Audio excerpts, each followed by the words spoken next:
Good afternoon, good morning, good evening, and welcome to International Product Safety Week, coming to you from Brussels, and you're very welcome wherever in the world you are watching us from. My name is Cathy Smith, and I am going to be your moderator for the next couple of days. And we know we have consumer organisations with us, we have regulators, we have industry, standard makers, test labs, academics from all over the globe. And there's no doubt that international cooperation for sure increases the safety of products on the market. I think we all know that. So let me just give you an idea of what we're going to be talking about. Just jumping ahead to tomorrow, we'll be concentrating on the best ways to recall dangerous products from consumers, really important. And we're going to have examples from many different countries. Now today, our theme is better safe than sorry. Keeping consumers safe in times of crisis. And I think we know what crisis we're talking about. And we're also going to be discussing how to raise the bar for product traceability. And we want to give you as many opportunities to interact with each other as possible, because I think people always think that if it's an online event that you can't talk to people, you can't network. Well, you can network via the platform. You can chat to other attendees, and you'll see how to do that if you go onto the platform while you're on the platform. You can also request a one-to-one meeting straight after the event. So if you look through the participants tab and you see the name of somebody that you would like to talk to, send a request to book a meeting for a one-to-one slot, and that will happen immediately after the event today. We also, of course, want you to tweet your thoughts and ideas and start a conversation that's going bigger than this one. So the hashtags are IPSW2020, EU for consumers, and hashtag product safety. So those are the hashtags to really get the conversation going. We also, of course, want you to ask questions to our speakers, and that is via Slido. So if you look on the right of the screen, you'll see Slido there, and you'll be able to ask your questions. Just a plea from me, could you please keep the questions quite concise and not have too much chat and greetings? Because if you're saying I'm watching from Rio de Janeiro, it's interesting for us, but it means that I won't necessarily see the questions coming in. So if we keep it just for questions, and if you put your name and the organisation that you represent. And we also are going to be asking you a series of questions later on. So I think just to prepare for that, we want to test our Slido now. And we want to ask you, where are you watching us from? So we can get some sense of the geographical spread and see which countries that you are watching from. So if you'd like to put the name of the country, it's a word cloud in Slido at the moment. I'm sure everybody's used to using Slido now that we're living in this virtual world. So you don't really need to test it. But anyway, let's have a look and see. Of course, just at this moment, my screen has gone off. And I have to put my passcode in. But there we are. Let's have a look, see what we can get. I'm not seeing anything coming in at the moment on the poll. I don't know whether anyone's getting it anything. Do we know which countries people are watching from?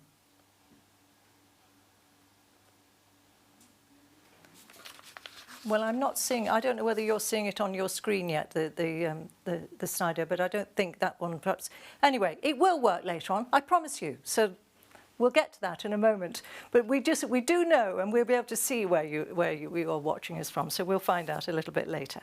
So let us now introduce you to your real host, because as I say, I'm just the moderator, but your real host is Pinuccia Contino, who is Head of Product Safety Unit, DG Justice and Consumer Affairs at the European Commission. Pinuccia, I hope you're with us. If we can't get to Slido, I hope you're there. Otherwise, I'm going to have I think I am. Otherwise, I'm going to have a very lonely time talking to myself and to the rest of the world, maybe. How are you?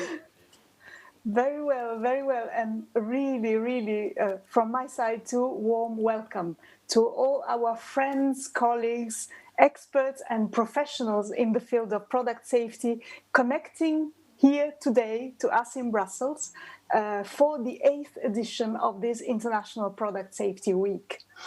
I want really to thank you for being part of this extraordinary community of purpose, of action, and of impact. Last week, Kathy asked me if you had to summarize in one sentence the story behind this event, what would you say?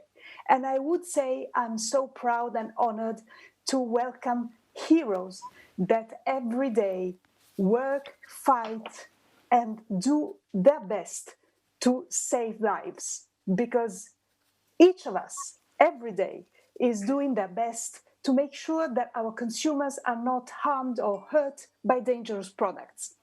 And I also think that it's fantastic and extraordinary that we can have, to start this event today with us, our EU Commissioner for Justice, Mr. Didier Reynders, who is doing his utmost, who is a real champion of consumer rights and product safety, and will tell us now during his opening speech what is his political vision for this and what is his plan for the future, how we are going to make sure that all our consumers are well and safe. Kathy, back to you. Thank you very much indeed, Pinuccia. And so, yes, you've already told us that we are now going to hear from the Commissioner. He is one of the most recognisable faces on the Belgian political scene. He's a former minister, former deputy prime minister, and now the European Commissioner for Justice and Consumers. Didier Reynders, we're delighted to have you with us.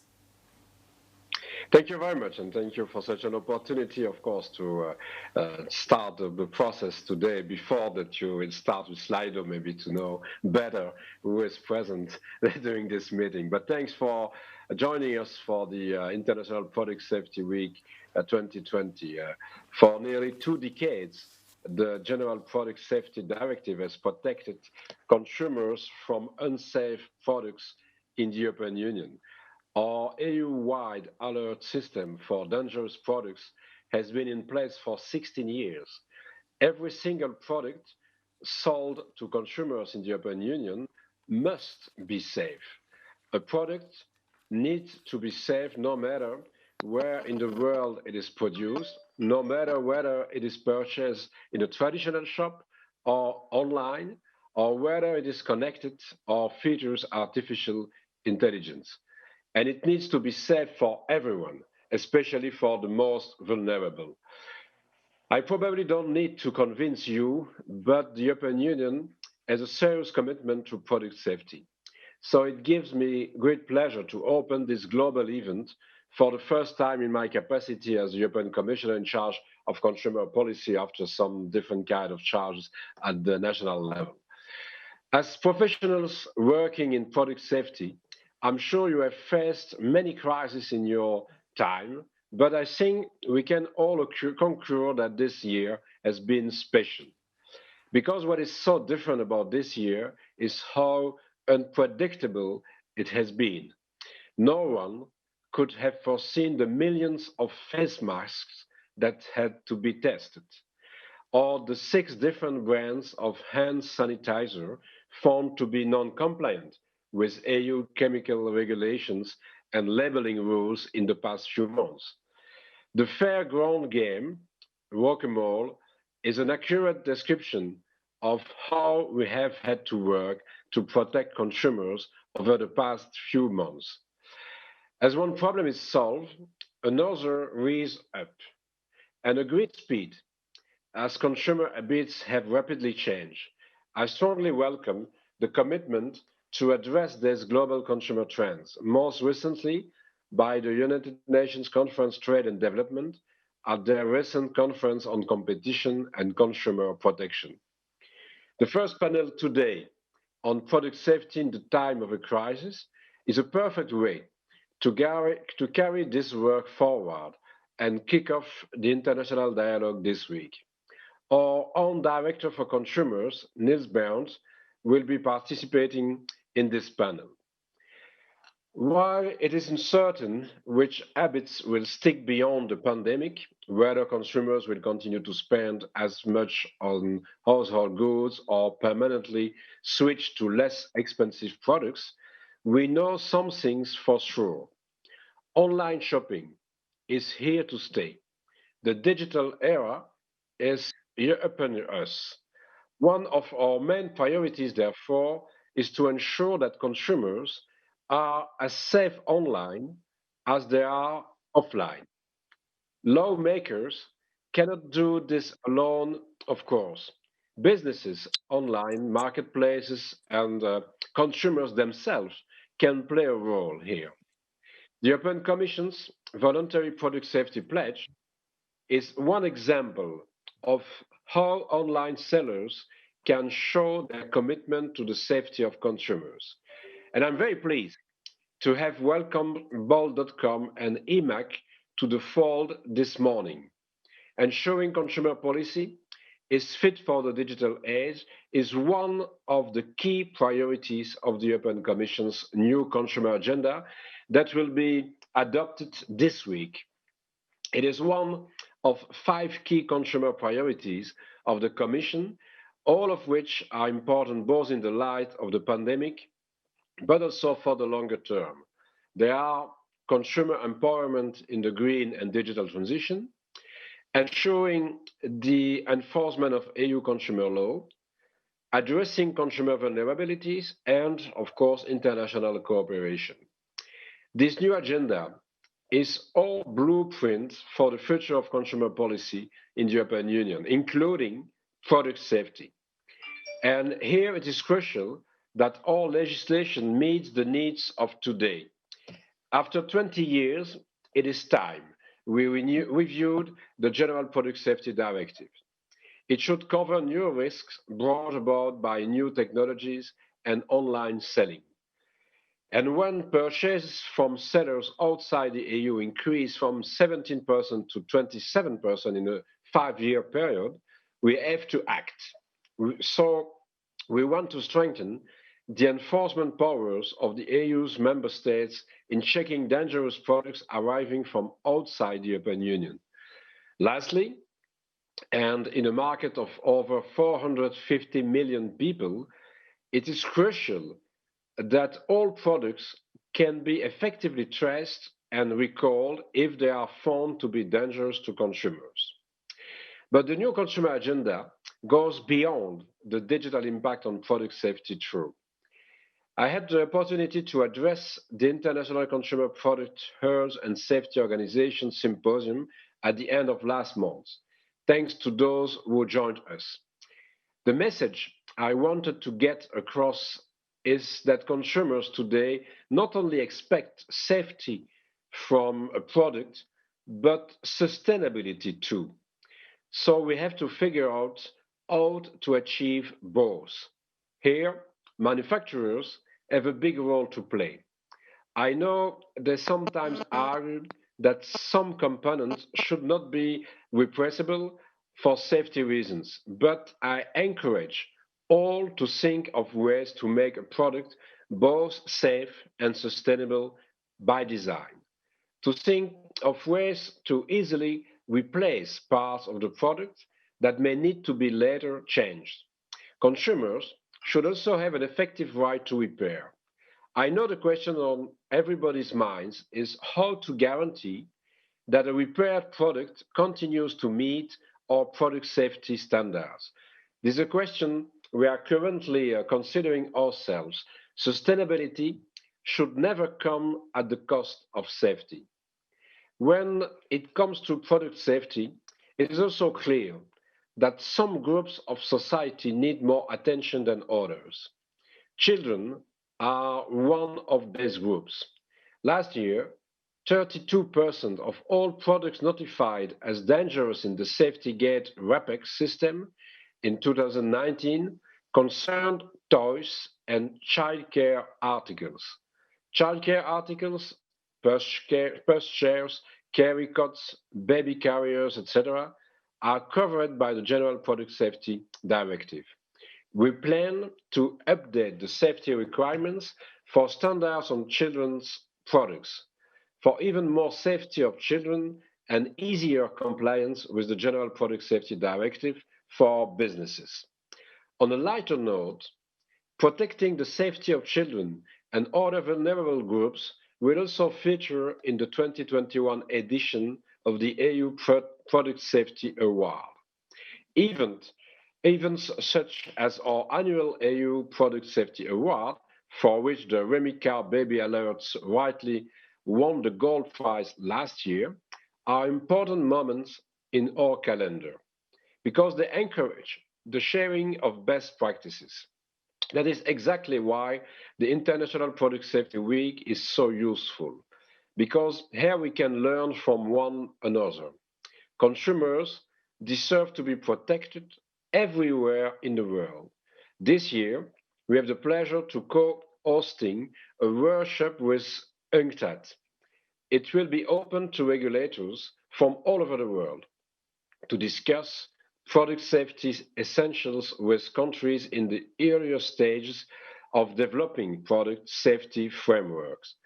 This is a great opportunity to share experiences and at an exciting time for consumer protection.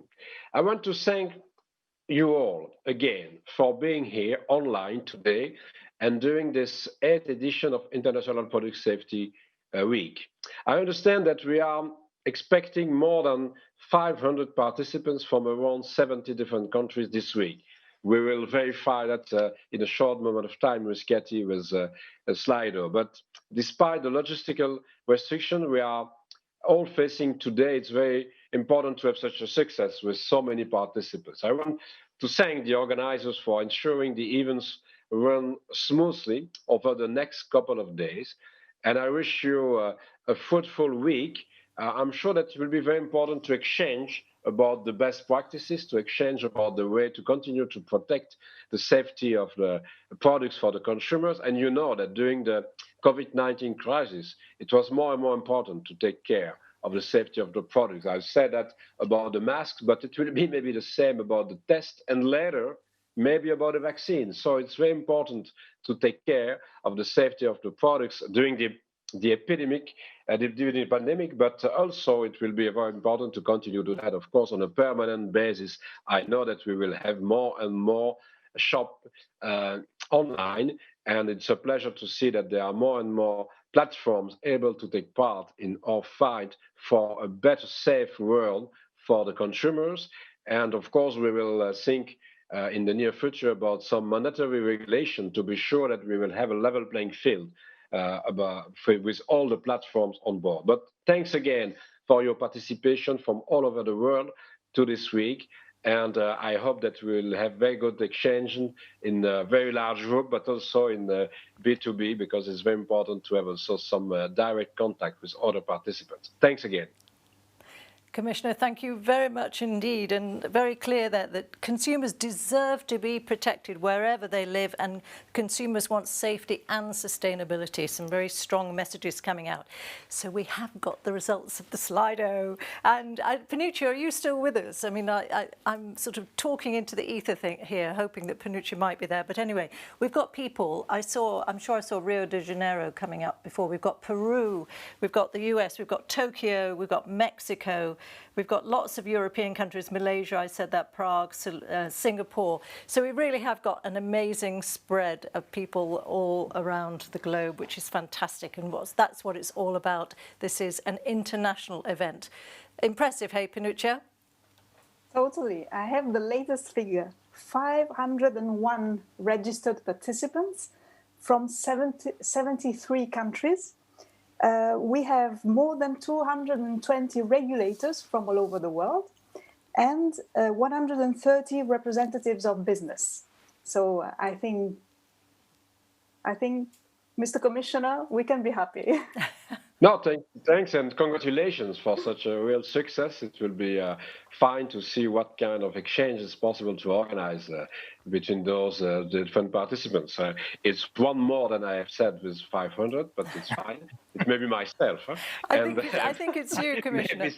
Maybe 73 countries is also a real success. But thanks for that, and thanks for all to all the participants to take the time to organize the discussions about the safety of products. Again, it's very important to take care of the safety of the products everywhere in the world, and we try to play a very important role at the AU level in such a way. And thanks to you, of course, and to all the people of MyDG to have such a capacity to protect more and more the people online and offline. You know that we need to give the same protection to all the consumers offline and online. And of course, during the pandemic, it's more and more online that we are working, but we'll continue to do that in the near future. Thanks again. Have a very good week to organize a better safety for the products. Thank you both very much indeed. And I mean, as the Commissioner was saying before, it's so important in the times of COVID, particularly to get product safety right. And so that leads us right into our first panel, because we're talking about keeping consumers safe in times of disruption, challenges and lessons learned. Well, we couldn't have had more disruption than we've had with COVID. And we already heard you talk of the faulty masks or hand sanitizers that don't meet the right standards, and there's lots more shopping online. So there's a lot been going on in recent months for regulators in particular to deal with. And we want to ask some regulators from different parts of the globe what the challenges are that they've been facing, and really crucially, what solutions they've managed to come up with, and have a bit of an exchange of ideas.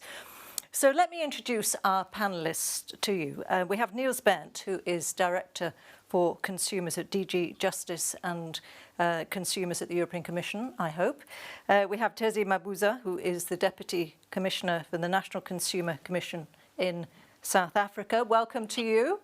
I'm seeing you there now, that's wonderful. And the Commissioner is still with us. Roger Chalon, Director General Health Canada, which is the Department for Health and Product Safety. So you've really been on the front line of the pandemic, I assume. And from South Korea, we're delighted to have with us Yoon Suk Moon, who is the convener of the Working Group of Product Safety on the Committee on Consumer Policy of the Standards Authority, ISO, and also former Director General in the Office of the Prime Minister. So we've got a really impressive panel here.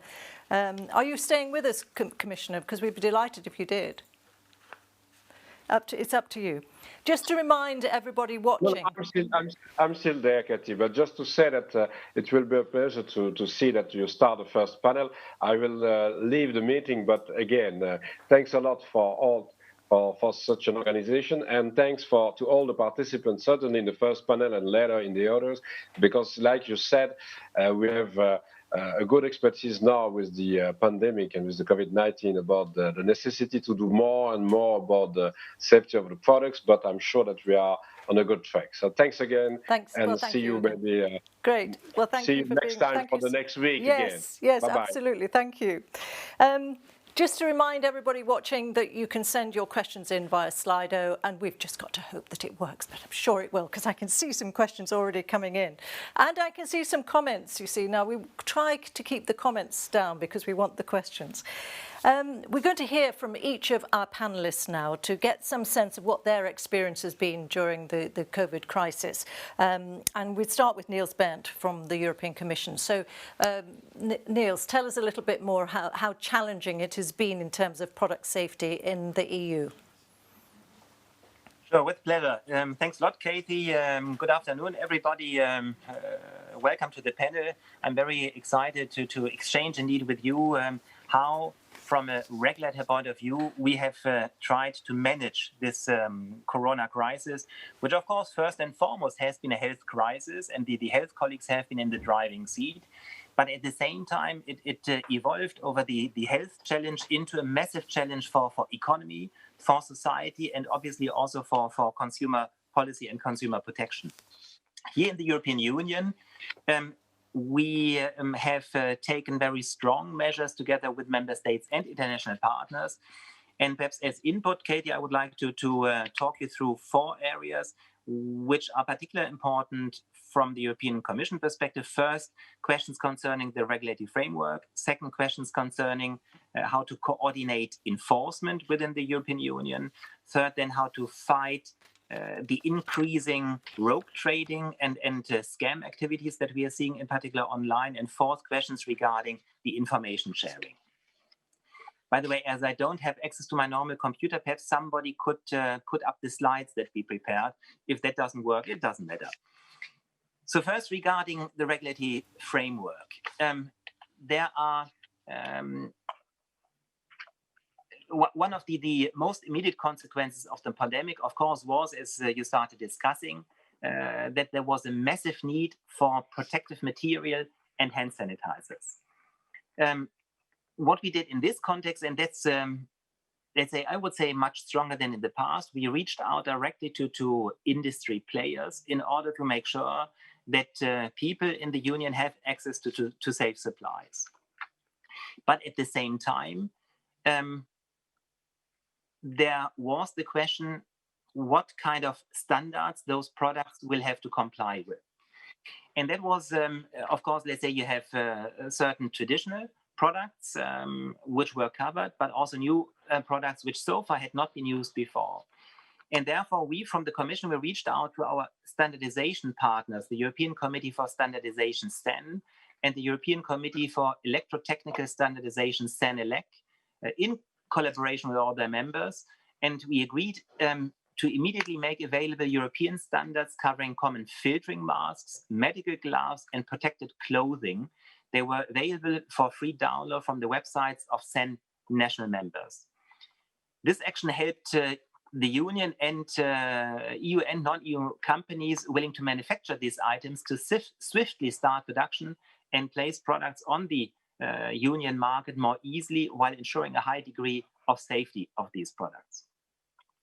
In addition to those existing protective equipment, a new kind of product suddenly became very essential for all of us, the barrier mask or community face coverings, which in the past didn't play any role, at least not in Europe, but suddenly they became very important. They are neither surgical masks nor personal protective equipment.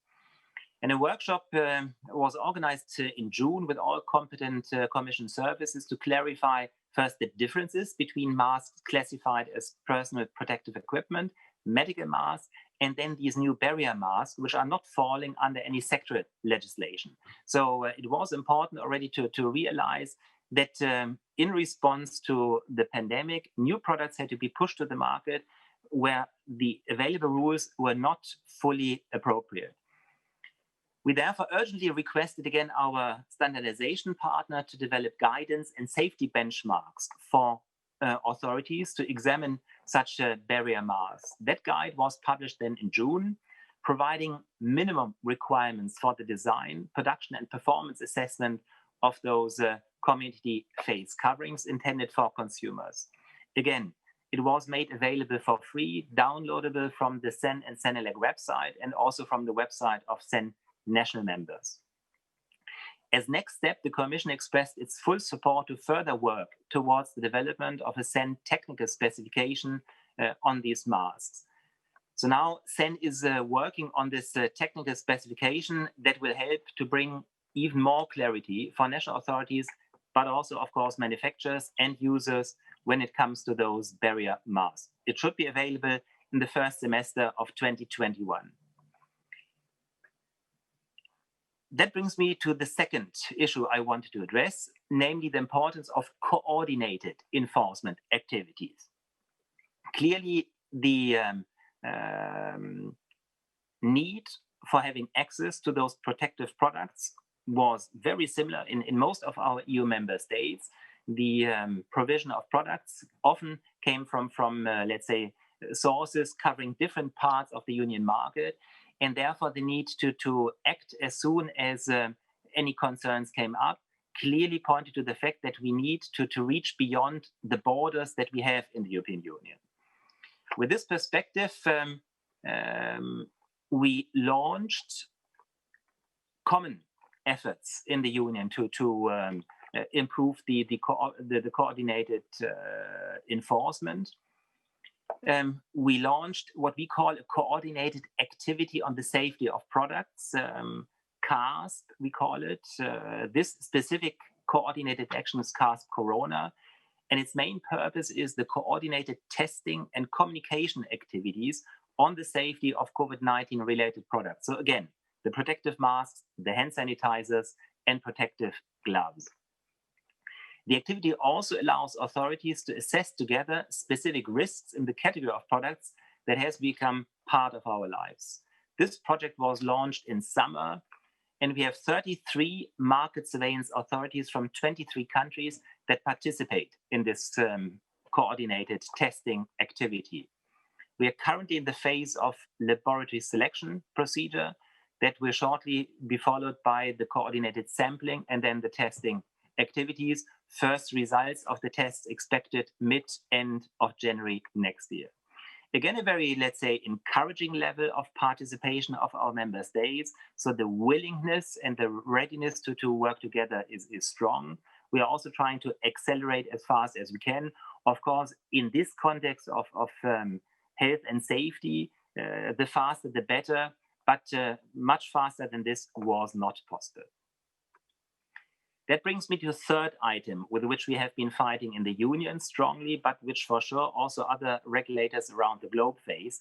And that was that with consumers, where physical shops were closed down, going online, consumers feeling also the need to get access to protective equipment, there were lots of anxieties.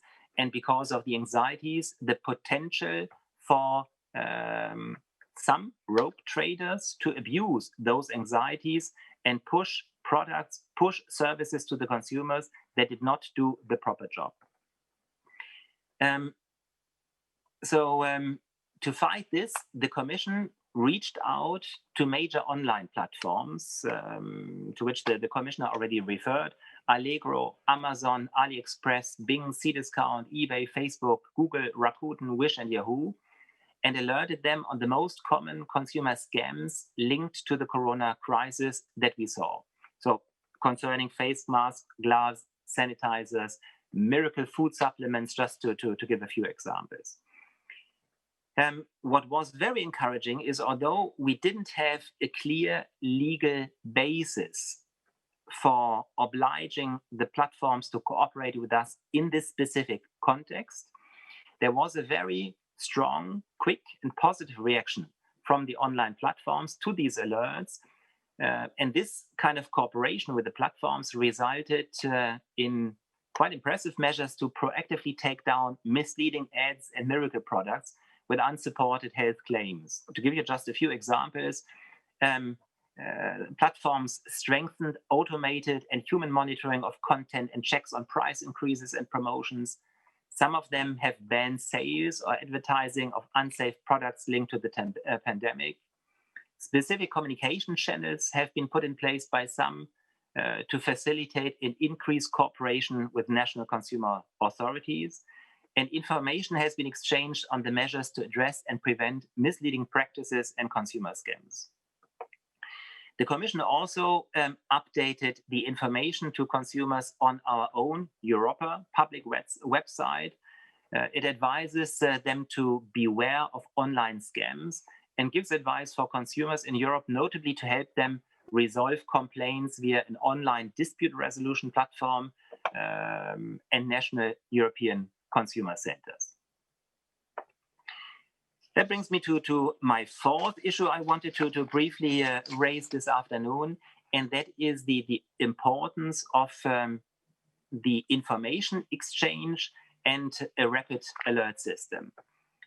So apart from the initiatives to fight the practices I just described, measures taken by authorities against products that claim to protect consumers against health threats while not doing so are reported in an information exchange system that most of you know, the SafetyGate RAPEX system. This system for dangerous non-food products has been running since almost 20 years, 2003, and brings together national authorities of all EU member states, as well as European Economic Area countries, around a common objective and ambition. It is to remove dangerous products from the European market as fast as possible. Since the start of the crisis, the Commission has urged all member states to be particularly proactive in addressing the problem of products offering a false sense of safety to consumers, and to swiftly share all relevant information on measures taken against such unsafe products. The processing of alerts on those products is being given top priority and handled on the day once we get it. The results, I have to say, are again very encouraging. To date, hundreds of alerts have been circulated via the Safety Gate concerning over 23 million of unsafe products, again, such as masks, hand sanitizers, and protective overalls. In the examples that I wanted to show you, I don't know whether the slide can be put up, you see two concrete examples, one alert on an FFP2 mask for which the particle and filter retention of the material is insufficient, and consequently an excessive amount of particles or microorganisms might pass through the mask, increasing the risk of infection if not combined with additional protective measures. The second example concerns a hand sanitizer, which contains an insufficient amount of alcohols, so that the gel does not kill bacteria or viruses, which obviously then could reach the user, increasing the risk of infection. This information network is also useful on another level. Even when not all criteria for an alert are met, so that you might not be in a position from a regulatory point of view to immediately take action against the product or a trader, information can be shared via the system to raise awareness about emerging issues, build intelligence, build understanding, and stimulate a dialogue among authorities. The Commission facilitates the information flow on legal and scientific requirements and has provided for a virtual discussion forum to help member states in their enforcement efforts. So, Katie, in let's say, conclusion, let me point to four, let's say, lessons that we really have taken forward. First, in time of crisis, we think it is important to be able to quickly adapt the regulatory framework, working with standardization organizations to develop quick guidance and, in the longer run, standards, in our view, is a flexible and efficient way to tackle new safety issues. Second, the pandemic reminds us even more of how crucial it is that our different regulatory bodies cooperate across the borders and coordinate their action to protect consumers in a joint way regarding the safety of products available on our common market. Third, this cooperation between consumer protection authorities with the support of the Commission has proven to be a very effective approach to fight scams and unfair practices. It has resulted in the removal of hundreds of millions of illegal offers and ads, and it also enables to swiftly identify and respond to new trends. Fourth and last, this information exchange system we have, the Rapid Alert System, is crucial to ensure that information on dangerous products can be quickly circulated to all relevant authorities and also to the public. When facing complex situations with many unknown factors, encouraging discussions between authorities from different countries proves to be very successful. This is a key lesson to cope with the crisis or sudden changes linked to technological disruptions. And obviously, all what I say does not only apply to Europe, it goes even beyond the Union borders. And therefore, I'm also very interested to hear what the other partners beyond the European Union borders did. Thanks a lot for your attention. Thank you very much, Niels. Just before the other speakers come on, just very quickly, do you think that that your experiences have changed the strategy at EU level? I mean, I hear a lot about the speed that you had to work, the new corporations that you had to form. Do you think your strategy will change going forward? Have you learnt enough to change things radically? Katie, I think that, let's say, the crisis showed that the fundamentals are in place. So we didn't need any fundamentally new regulatory regime. But it's clear that, let's say, the speed matters a lot. Regulatory gaps have to be filled relatively fast. But the pandemic clearly also increased the political willingness to closely cooperate, not only amongst the regulators, but even with the industry. So I would say the fundamentals have shown to be there, but obviously the speed, the extent, and the depth of the cooperation, that is totally new. But there the crisis rather helps to go that step without calling for any fundamental overhaul. Okay, well, thanks very much indeed, Niels, because we're now going to move to South Africa, because we're delighted to have with us Tezi Mabuza, who's, as I said, was the Deputy Commissioner for the National Consumer Commission. So, Ms. Mabuza, tell us what's been happening in South Africa. This is really interesting for us. Thank you, and good evening to you and my fellow panelists.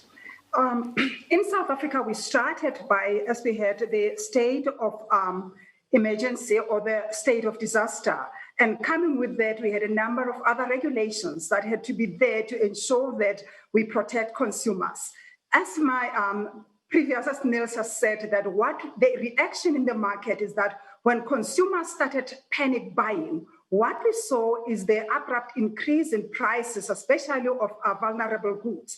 And for us now, we were left with consumers that we saw were really vulnerable in terms of access to essential goods in the market in such a way that those consumers that we know that they were vulnerable in terms of being poverty-stricken is that they did not have that access. So that is what we saw as an opportunity for government now to start intervening. And we had to ensure that when we are doing all those interventions, we ensure that whatever that is being done there in terms of fairness of the market, the prices that were reasonable, and then also the justness in such a way that whatever price increases or whatever action that the market was taking, it had to be justified and it had to be conscionable. But in our reaction to that, what we had in the beginning, it was simply when our minister calls us is that from the beginning, we started with cooperation between ourselves as a National Consumer Commission. And then that we cooperated with the Competition Commission. So we had two legislations that we brought together in the beginning by starting to cooperate. And in that, we wanted to actually make sure that we protect in terms of the consumer interface, the ordinary consumer, but we also had your middle suppliers that also were seen as customers that will buy from manufacturers or maybe from other big retailers for on-selling. So we can go to the next slide. So what we saw is that in dealing with that, we had to come up with an enforcement response. Firstly, we had to set up a team. In that team, we looked at the processes that we wanted to follow. The speed, because we amalgamated in our regulation, we amalgamated the provisions in competition and also the provision in the National Consumer Protection Act. What we did is looking at what we can do to make sure that the processes are streamlined. We looked at the capacity that we would need to make sure that we react with speed so that whenever we'll get consumer complaints, so we'll be able to kind of like address those in terms of like our ADR processes, but also to make sure that if there is any areas that would need us either to take further enforcement action by either filing those at the tribunal or other courts, that we have the capacity to do that. But then we also realized that we needed to educate consumers during this crisis on how to go about to file complaints, especially around issues of price gouging. We set up, firstly, we had a toll-free number because we realized majority of the consumers now seeing that they could not go to work and all that, some of them would not have access to some of the resources that they would needed. So we had a callback number, which is a toll-free number, but we also had an SMS line that was operated by the Competition Commission to make sure that all that the consumer does, it will simply to look at the product, scan it, send us a picture or maybe a short description to ensure that actually we can track that. But in the process as well, we had that parallel process, as Niels has said. We engaged our manufacturers and our suppliers just to clarify on the issue of what was expected of them so that we make sure that the enforcement process was easier and it was also streamlined so that we don't get bogged down by issues of clarity and all that. So we had to engage them, and then we had to do also, besides the one-on-one with our different sectors, we also had to make sure that they also understand and just unpacking the regulation itself. And then we also had to educate our consumers in what was expected, because in this case, when we file a consumer as a regulator, we only jump into action based on the reasonable suspicion when a consumer files a complaint. But now we had to now educate them on these different faults, because we looked at the trends and what would make a impact for consumers. So that we had to say how to educate them can get us. And also on the ground, had companies, manufacturers that had their own distributors on the ground that would have that capacity to scan prices on the ground real time. So that capacity to scan the prices, feed them into the system and have a trend wherein now we can look in terms of the list of what we called essential products. Where were the price escalations and who are the culprits, so that we target those areas wherein now we realize that we needed quicker and serious intervention. We can go to the next slide. Now, when we looked at the trends, as we said that we started with our lockdown in March and our regulation in March. As you can see, starting from March, I've just tracked in 4 months, you will see that in March, what we had almost a 55-45% split. So in the beginning in March, consumers were complaining about protective clothing, and then 45% were really around essential goods. And we moved through. In April now, our trends now started to shift. We had a split of 7% on our food products, and then 30% on your personal protective goods. And then we moved to 80% and then to 10% of your protective clothing. But now in July, since now we went to a lowest level. We saw that in this case now, consumers now went back because they felt comfortable, they felt mostly in control. What they were looking after is that they wanted to ensure that they have access to essential goods. So those were the trends that we had picked up in terms of the real consumer complaints, but also the complaints that we picked up when we tracked prices on the ground. We can go to the next slide.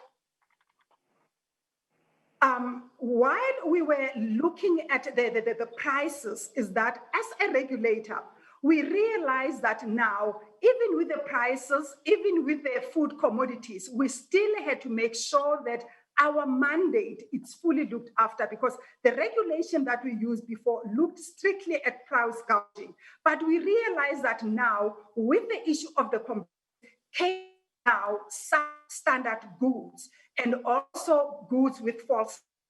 Now we went back to when this now started complaining about their product and about false claims. Then we had a provision in our act, in the Consumer Protection Act, that now protects our consumers to make sure that consumers have the right to ensure that they have goods that are reasonably suitable for the purpose, fit for purpose, and then that are of good quality in working order, free of defects, and then also that they conform with standards.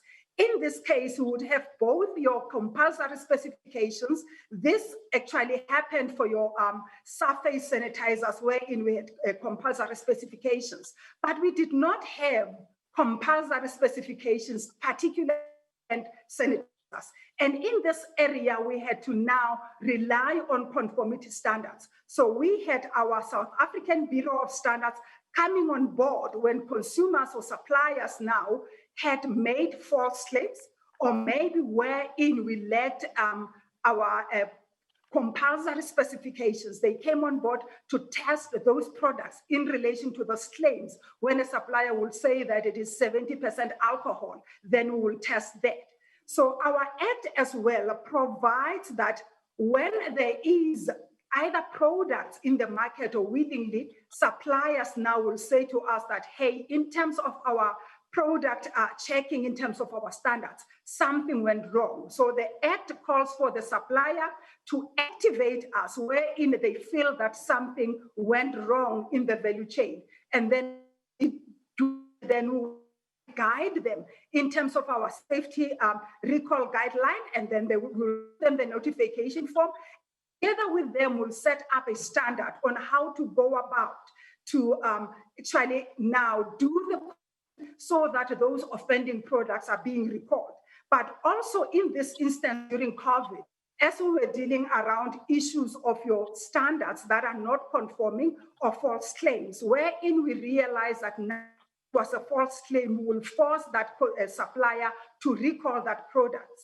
But we will do it together with the other regulators. And in this instance, we had other regulators like our South African Health Products Regulatory Authority that is responsible for products that have to do with medical devices, wherein it was like your sanitizers and all that. And then, but to give an example, I've given just 3 examples of our product recall. We can go to the next slides. The next slide. In terms of product recall, as South Africa, I've given just 3 case studies. We had 3 product recall that we had very big. In South Africa, we do not actually differentiate between food and non-food products. So we deal with those as the national consumer protector. What we did is we had a big product that we had to recall that led to an outbreak of listeriosis. In this case, this was a cold meat. And then what we did is we would work with the regulator on the ground. And in this case now, we worked with our NICD for in terms of looking at what was the cause of the outbreak, and then we trace that back to the product. Once that regulator that is responsible for testing would confirm, then it gives us reasonable suspicion, and then we would recall that product. And as you can see with the Ford Cougar, what happened is that we were called into action by a number of consumer claims or number of consumer complaints. In this case, we would force the supplier to conduct an investigation on their own accord. And once that investigation has been conducted, then we will now force them to go into a product recall. But the latest one, while we were still within this pandemic, we had a complaint. Now, in this case, the supplier came to us and said, we had received a number of complaints from consumers that claimed that a 300 mils of grape juice had glass-like particles. But because we looked at the nature of the juice and who would be consuming that, we realized that it would be mostly toddlers because it is still grape juice. So we had to there and then, before they can actually even conclude their investigation, we had to force them to actually go into that phase of recalling the product while they were conducting the investigation. And in doing that, even after we had recalled, then they came back to say that their lab results indicated that it was a tartrate salts. But even then, we still concluded with them to say that it would be harmful to our vulnerable consumers, which would be children. So in that case, we still went ahead and we recorded the product. So we can now go on to the last slide, which is lessons learned. From our side, we had seen is that observation as the regulators that were in the forefront during this pandemic is that even if you were looking at the pandemic, especially from our side, though the focus was on price gouging, we realized that we still had to fully implement our mandate. In this case, it was both the price gouging, but also look into standards that were your conformity standards and also that were compulsory standards in ensuring that in this case, all the products that consumers were complaining about still complied with those specifications. And then what we had also picked up is that the issue of access to consumer protection differs from the consumers that would be having more access to your resources than those that were vulnerable. And then that's why even on the onset, we had to set up the callback number wherein consumers that were vulnerable could have access to consumer protection and also be able to file their complaints. And we also activated our SMSs so that instead of going there, using your internet, they can also use, because in South Africa, at least most of us have cell phones, so they can only simply use your SMS to just file a complaint so that we track the trends. But also what we have is that the consistency in enforcement of regulation for the different business sectors. We saw that the formal sectors, which is your big retailers, they reacted differently to enforcement regulations compared to your informal sectors, where now, when you had to serve them, because we would use emails and all that, they would decide that in this case, we are not even going to honor that and respond until we open up and go physically to meet with them. But all we had to pick up, it was also the agility in regulation. This included the manner and form of either referrals of matters to the tribunal and also receiving of complaints. Our act is in such a way that we are being activated by a consumer signing in for actually foresee a plethora of the number of complaints that we will get, and the, would say the obstacles of getting in signed forms back from the consumers in such a way that we had to ask for permission to use the trends and then also one complaint or so that we can give an example of the complaint filed by the but reference that to the SMS trends that we had picked when we followed on the price. And that area that I'm picking at, it was the effectiveness of the awareness initiatives. But lastly, what we would also want to emphasize, it was the cooperation that we think it's essential, starting from the beginning of the different regulators, so that we must make sure that enforcement is effective throughout. I will end there and say that, but then lastly, it was on the issue of the cross-border issues, wherein we did not really oversee the claims that we would have, especially of businesses that were outside our borders, wherein we needed to really cooperate with other people, even after the pandemic, to make sure that suppliers in their jurisdictions, we can actually now ensure that we enforce their violation of some of our acts for those products that they had marketed into South Africa. Thank you. Thank you very much indeed. So consistency of enforcement, obviously really important. Just in the interest of time, I think we will move on to our next speaker. Thank you very much indeed to Tezi Mabuza from South Africa. But do stay with us and please do send any questions that you have on Slido. Roger Charlon from Canada, Health Canada. What have you been doing in Canada to protect consumers in the times of COVID? Well, thank you. Good morning, good afternoon, or good evening, depending from where you're attending this year's International Product Safety Week. My name is Roger Charlon. I'm the Director General of the Consumer and Hazardous Product Safety Directorate in Health Canada. And that is the directorate that is responsible for the Consumer Product Safety Program. And while we oversee a wide range of consumer products, I did want to note, I think it's important that when there are some exceptions, so natural health products, drugs, food, medical devices are all fall under the regime and the director of my colleagues at the Department of Health, and we don't necessarily deal with them directly, although we do interact with them on a daily basis. What I hope to do here today was to provide maybe an aperçu of how COVID-19 has impacted our work as a regulator and how it has required us to adapt. So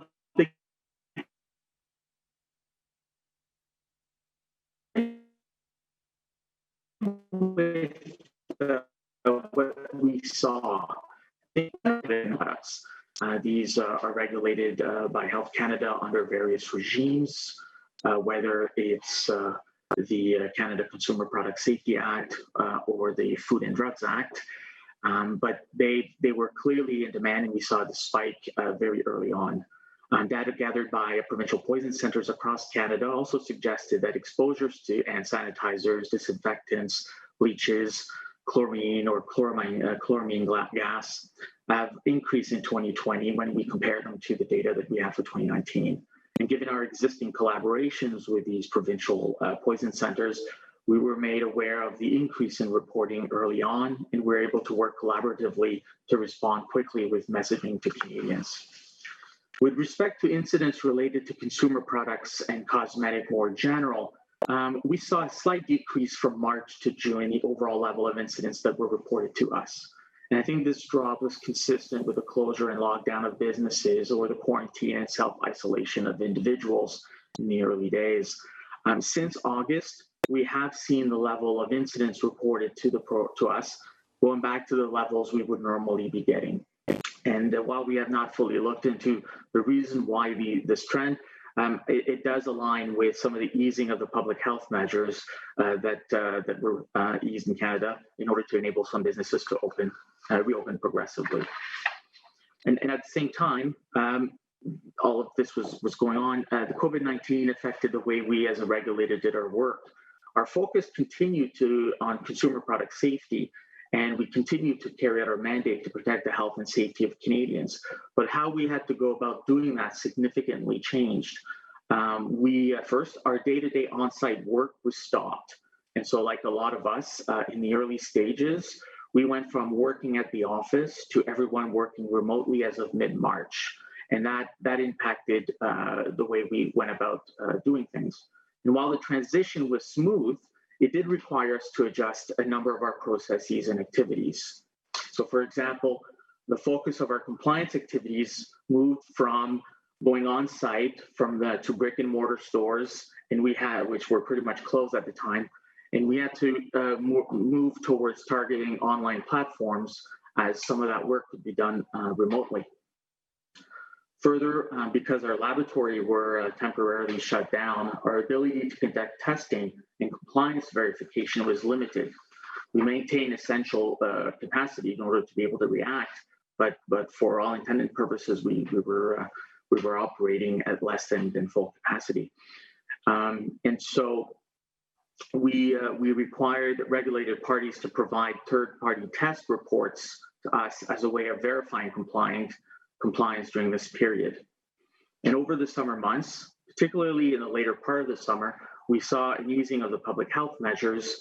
And while the majority of our staff continues to work from home, our product safety laboratory reopened on September 8th on a limited and rotational basis, which allowed us to go and do more compliance verification testing.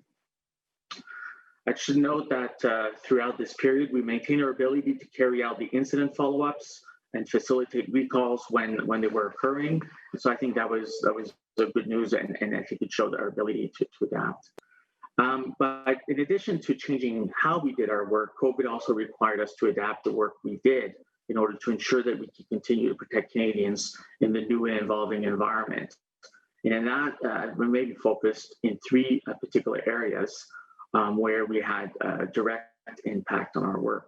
One was the adoption of some interim policies in order to respond to needs, our outward communication and how that was impacted, and our engagement and collaborations with our external partners and industry. So I'll start with the interim policies we had to adopt in response to COVID-19.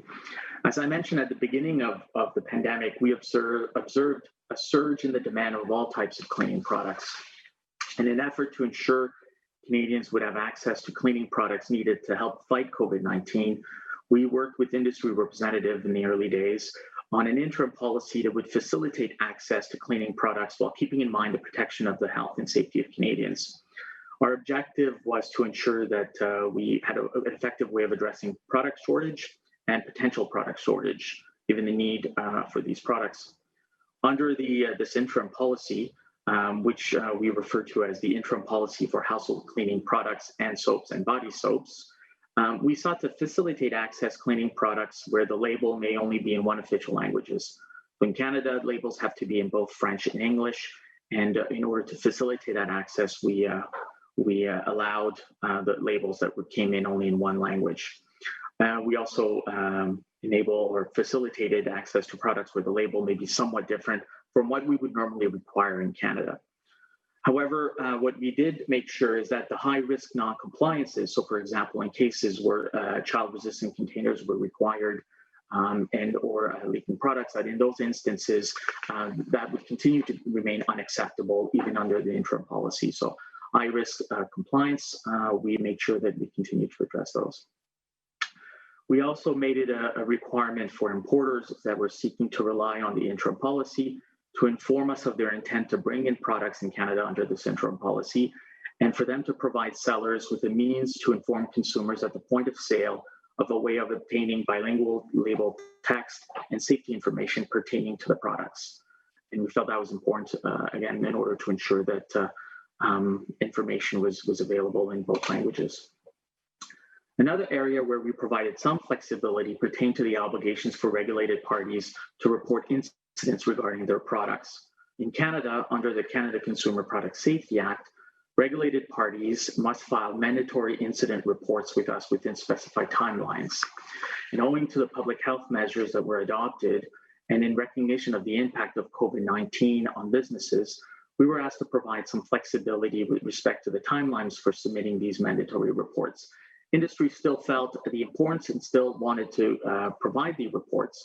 It was more a matter of their ability to respond as quickly and as effectively as they normally would, given the circumstances. And so in response, we developed a statement informing regulated parties of flexibilities that they have to meet their incident reporting obligations. And we made that information available through emails to our subscribers, and we posted online. We continue to monitor the level of reporting as we did with pre-pandemic, and with the expectation that it would drop. Although, as mentioned earlier, we saw that dip from March to June, the level of reporting of August has been consistent and has gone back to what we normally see. And I think that's good, because one of the things that is important for any regulator is to ensure we have a good line of sight of what's happening in the marketplace. I'll turn to how we had to refocus our outward communications. And so for a bit of context, it's important to know that Health Canada is not only the federal department responsible for consumer product safety in Canada, it also played and continues to play a key role in the response to the pandemic. And so as the department moved to address COVID-19 and ensure that Canadians were provided with the necessary information, we also had to adjust our own outward communication. And in the early days, we spent a lot of time thinking about where consumer product safety risks might increase, or where they could be not avoided as the circumstances were changing and evolving. And so, for example, because of some of the public health measures that were taken, we might expect a different type of risk or depending on the nature of or the population in question. So, for example, children, with schools being closed, with day camps being canceled, and then playgrounds being closed, we would expect playground injuries, sport injuries, incidents in public areas like drowning in public pools. We would expect those to go down, to be lower. And then we would expect injuries that are at home, so in the backyard, to increase, whether it be fall or poisoning, given the nature of the products that could be found in homes, given kids were spending more time, and children were spending more time at home. And so we focused our information campaigns and messaging on safety in and around the home. And like I mentioned, since both the children and parents were spending an unprecedented amount of time at home during this period, and to some extent still do, we felt that these messages were needed more than ever. And as mentioned earlier, poison centers across Canada started to receive an increased number of reports in relation to certain cleaning products. And in response, we worked with Canada's surveillance system for poison information and provincial poison centers to develop targeting messaging to help Canadians protect themselves from these risks. And so these messaging included reminders such as to keep cleaning products out of reach for children, to use products according to the directions, read the label, and to never mix chemical products.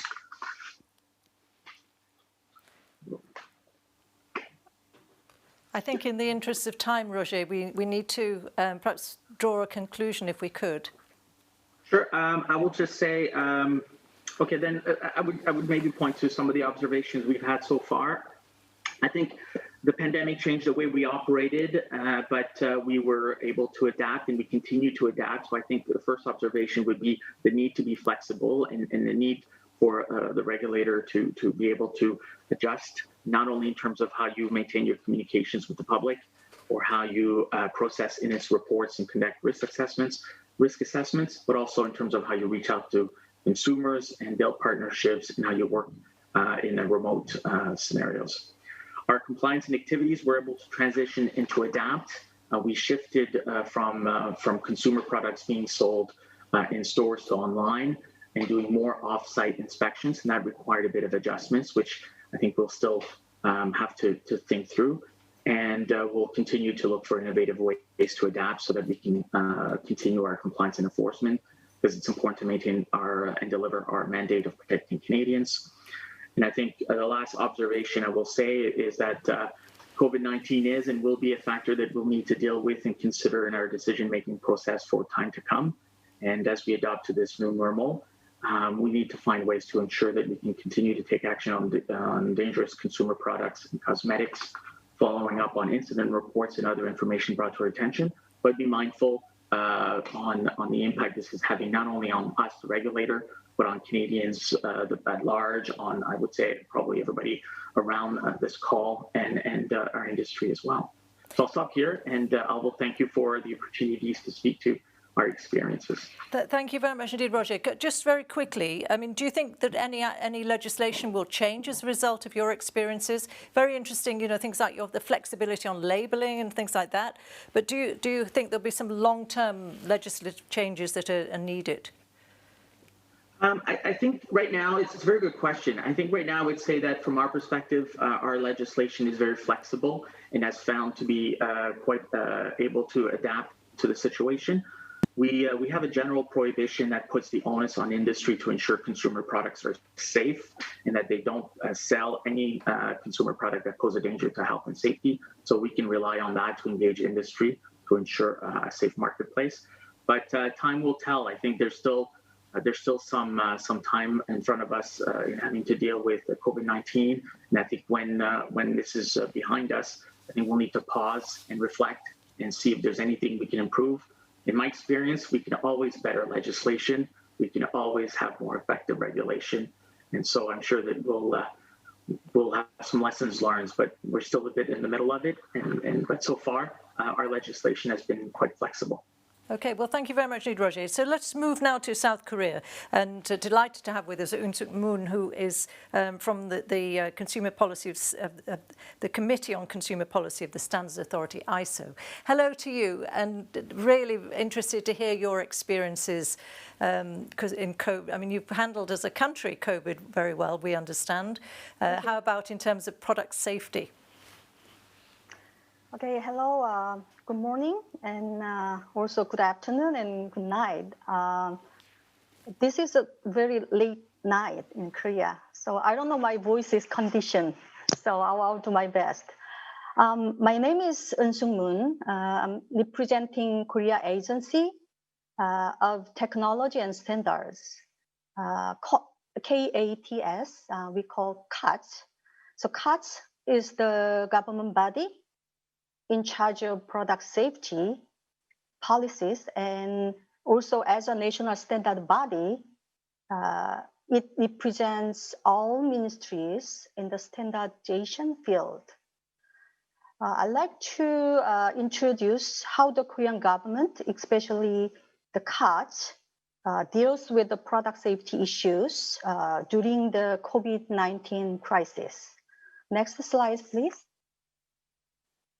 Okay, so COVID-19 cost a lot, and it cost lives.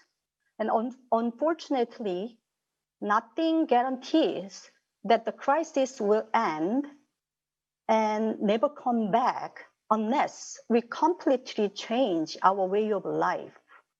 So now, every government should consider this issue, how to turn the crisis into an opportunity beyond the coronavirus response. So this is most important task given by the people to the government. Next slide, please. So how regulators can cope with such challenges? The government must innovate regulations and policies to cope with big challenges. So next slide. So what about Korea? To turn the crisis into an opportunity, the government is striving for socio-economic innovation that achieves the Sustainable Development Goals and carbon neutrality.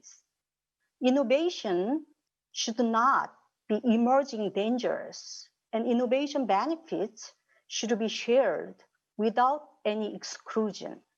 So to ensure safety, the COTS have developed the new Product Safety Plan 2020, which challenges the pandemic digital world. Next slide, please. So three trends and challenges. In the new Product Safety Plan 2020, we have focused on three critical market trends challenging consumer safety. One, ever-increasing cross-border trade and cross-border direct purchasing by consumers. It demands more efforts to ensure consumer safety. Second, emerging wireless, robot, and sharing products. They brought us new product reliability issues. Sharing driven cars, for example, the challenges product reliability issues.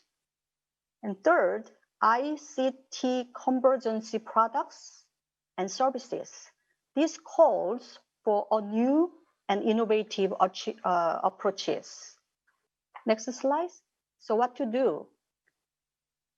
To meet these challenges, the government has created the first Product Safety Plan 2020, as I mentioned earlier, and all governments participate in the development of the plan. Here I share important projects of the new Product Safety Plan. Next slide, please. The first, RPA system, robotic process automation system. So e-commerce or online shopping is shared in total retail sales record almost 30% in Korea. So those the safety challenges is that 70% of cross-border purchasing products did not comply with national safety standards. So we developed a robotic process automation system.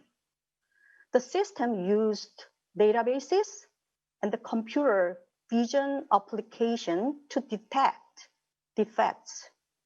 So the system identifies illegal or defective products in online marketplaces. In particular, it identifies Korean certification mark, KE mark, and deceptive labeling. Next slide, please. Second, POS blocking system. So this is point of sale blocking system. Also, we call it the UPSS system, unsafe product screening system. So the POS blocking system is no longer new. The South Korea developed this system in 2009. It was a joint project with the retailers, GS1 Korea, and the government. So it is an information sharing system for unsafe products with retailers in real time. It is the alarm system to block the sale of unsafe products at the point of sales. So it is important that inspection authorities use the global trade item numbers, GTIN, to transfer information to retailers. Next slide, please. UNTAC Korean certification system or non-contact, like telemedicine and remote or distancing education system, the COTS is creating a contactless certification system that utilize remote ICT technology. Non-contact field inspections are included in the system. And the other slides, please. Next one. And also, we developed on-tech accreditation system, non-contact accreditation system. So it has we have established the e-Korea laboratory accreditation system, and we are currently implementing pilot projects. And next one. Okay, last, regulatory sandbox. It is specially designed for ICT convergency products and services, such as 3D printers, connected cars, wearables, super connected home appliances, or VR. Based on the Industrial Convergency Promotion Act, it allows temporary permission for ICT convergency certification and provide the technical support for the company for the certification process. Okay, last slide, please. Okay, this is my last slide. To sum up, I'd like to emphasize the values that the Korean government cares most about. Consumer representation. We strongly believe that consumer representation helps bring consumer interest to the decision-making table. So we try to ensure that consumers' voice is delivered in every decision-making process of the government. Thank you for your attention.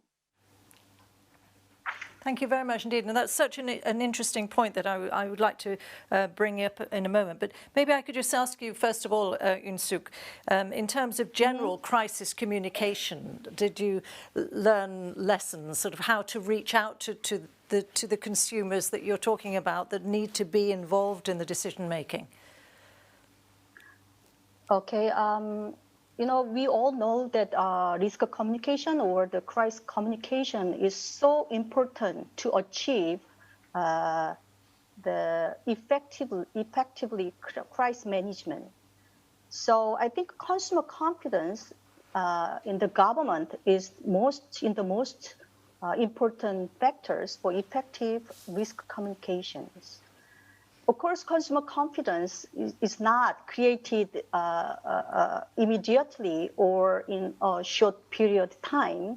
So government should always strive for the consumer confidence. And then, and also Korea's response to COVID-19 has been doing so well so far, as you mentioned. And we think consumers could trust what the government does. And the second one is the crisis information sharing in real time. We use cell phone or the smartphone. You know, the penetration rate of the smartphone in Korea is almost reaching 100%. So we use the mobile phone to deliver the instant the crisis information in real time. I think that helped to communicate with the consumers during the crisis. And it's very interesting what you're saying about using technology. Maybe I could ask Tezi Mabuzi in South Africa in terms of how to really bring consumers closer into the decision making. Is this something that you try to do? Is this an issue that you're dealing with? It is something that indeed is very close to our hearts, especially the people that we feel are vulnerable. Hence, then we even set up a special callback for them so that they can be able to communicate with us. And what about misinformation? I mean, we've heard from, well, I won't say who we've heard from, but I mean, people have talked about ingesting or injecting products that are unsafe. I mean, how can you tackle that? Maybe I should ask that to Niels at European level, Niels Berndt. Yeah, thanks a lot, Kathy. I think, let's say, in terms of indeed fighting the disinformation which there is, of course, you need you need from the public authorities clear information, and there are technologies like smartphones are super important. At the same time, you also need partners, in particular the platforms are super relevant partners. Alone, you will not be able to, let's say, fight this kind of streaming of wrong information.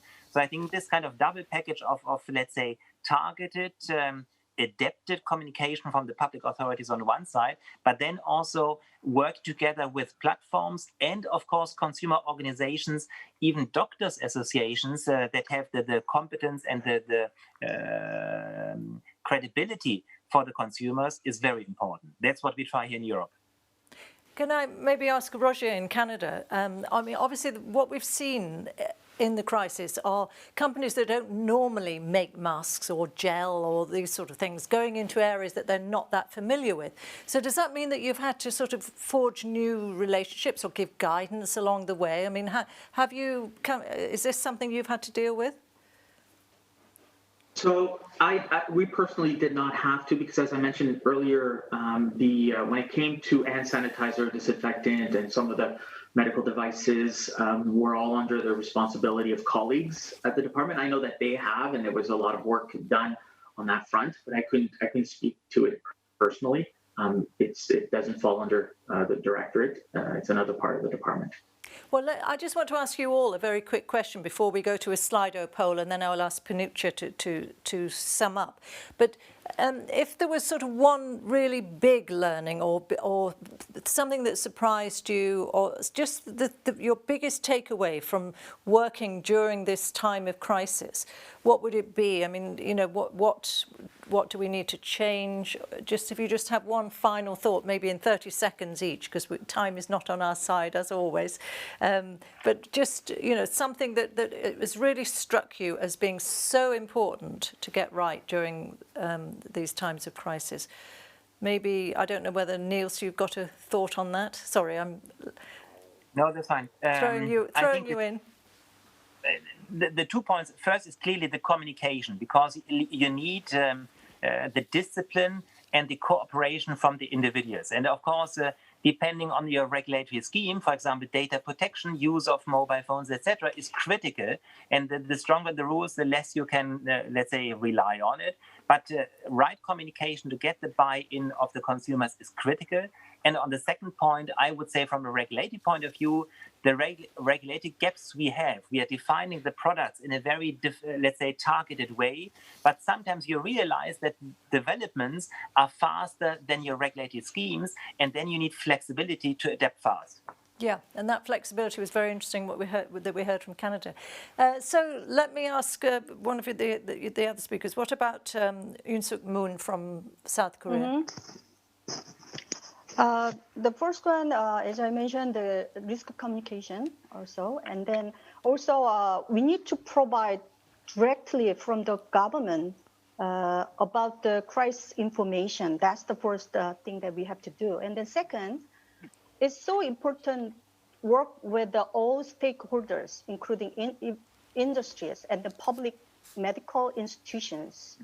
Like the first thing that our government has done when the crisis occurred was to set up the crisis, the cultural response center that attended by all the ministries and all government agencies. So we worked together. And then also we started, we called the point of entry screening programs. At the time, all the public medical and health institutions work together, and the government industries participate in these programs, regardless of their interest.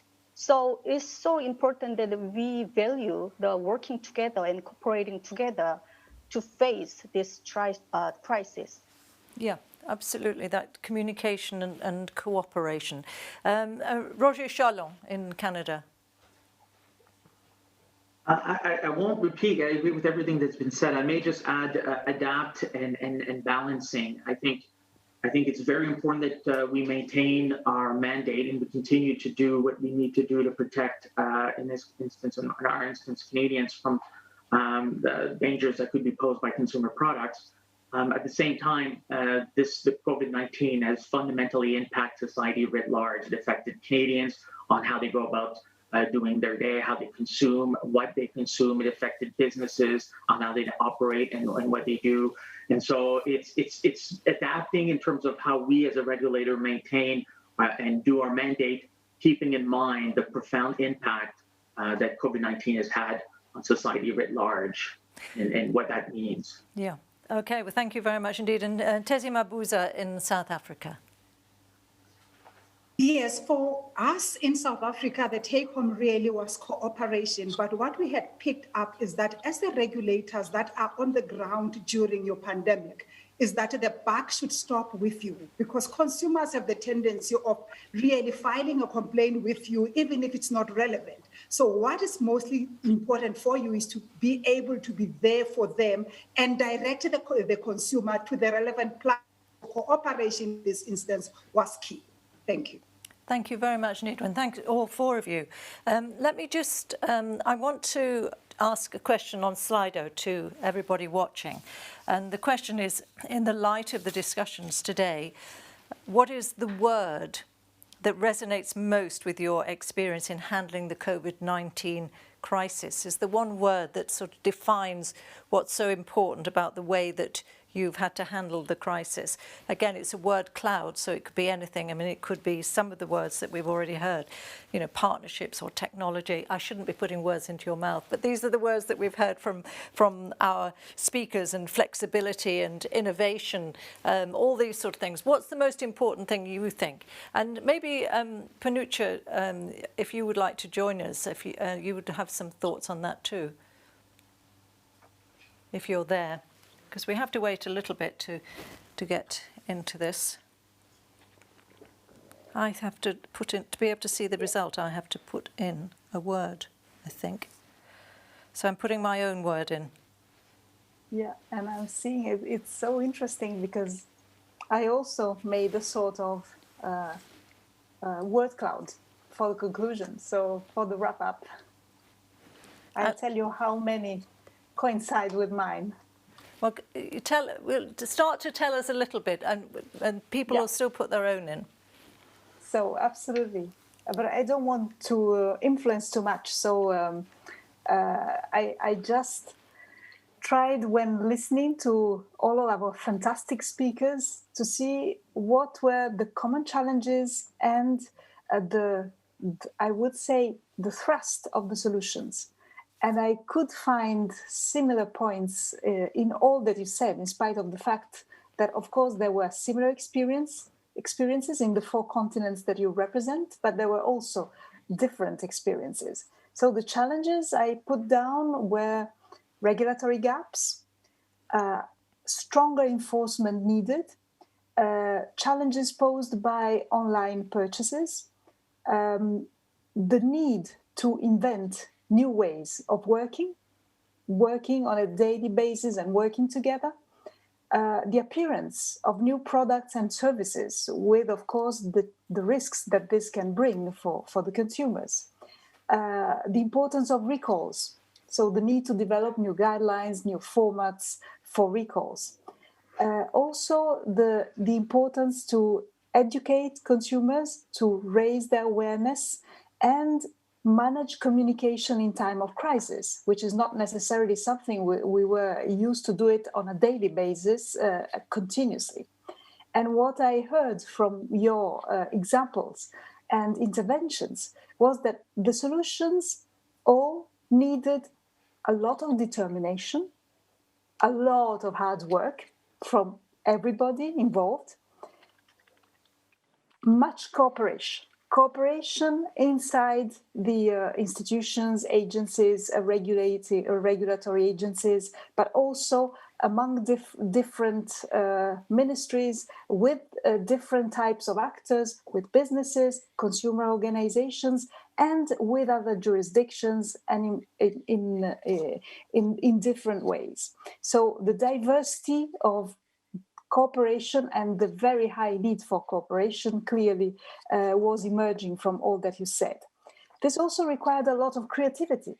The different examples we have heard are quite fantastic, because you can see how much creativity was challenged, but also how you managed to find different solutions needed for the different types of problems and the different geographical, political, economic situation you had to face. And all this also with a lot of flexibility.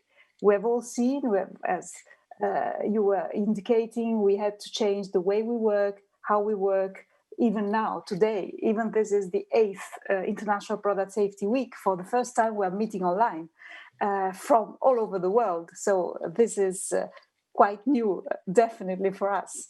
And this needed adaptation, balance, and this capacity to react quickly that you have all showed, that you have all shared, and that makes me and hopefully all of us hopeful that we will definitely manage to defeat this sanitary crisis, this virus together. And we will have learned a lot to make sure that consumers are kept even safer in the future. Well, thank you, Panuccia, because, I mean, those words that you're using are coming up big in the Slido word cloud: flexibility, cooperation, communication, enforcement, agility, readiness, pragmatism, safety, trust, strong together. So, you know, all those sort of elements that have come out in the conversation, and also that Panuccia was referring to, are coming from you as the audience. So I think we will draw to a close on this session now. I'd like to thank again our 4 panelists who were wonderful with their examples. Thank you so much for telling your stories to us, really sort of giving us an insight into different areas of the world. How wonderful it is to be able to do that. So thank you very much. Let me just invite you to go and have a, I don't know, whatever time of day it is. You might want a tea or a coffee or something stronger, I don't know. But just do take 5 minutes and then come back and join us for our second session, where we're going to be talking about traceability, really important subject. So we'll see you then. And thanks again to everybody.